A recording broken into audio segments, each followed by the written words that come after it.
车顶哦，要大家感谢吼，感谢各位的支持。委员这个期间，大家一张票一世情，去我的感情会继续为你拍拼，继续为你努力。感谢咱的乡亲全力的做认真，有法度有机会向大家服务，继续认真拍拼，为大家服务。感谢大家大力的支持，可以会当认真。感谢大家，感谢。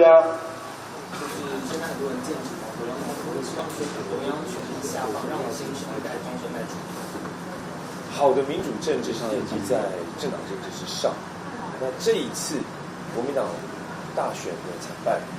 我想有很多的面向，不是单一一个因素，所以我们必须要全面的彻底检讨、反省，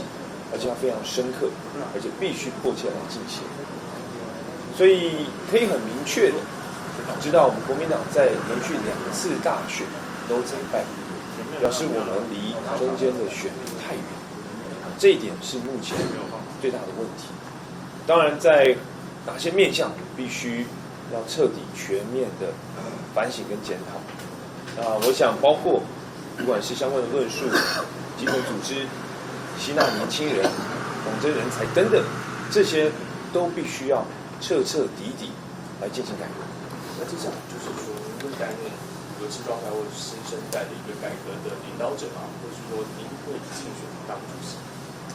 我说过，国民党现在最迫切的是必须要进行全面彻底的反省跟深刻检讨。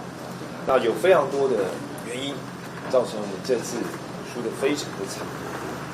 但是可以很明确的，我们连续2次大选惨败，我们其实是失去了中间的选民，我们离中间的民众非常远，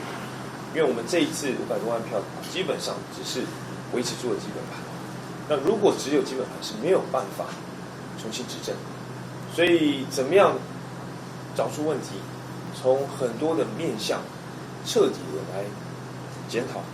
改革，我想这个是目前迫切要进行的。之前是支持南宋中的，那这次就是有效的，像青年团他们都指出说，9·2共识1中各表已经过时了，国民党是不是要有新的两种？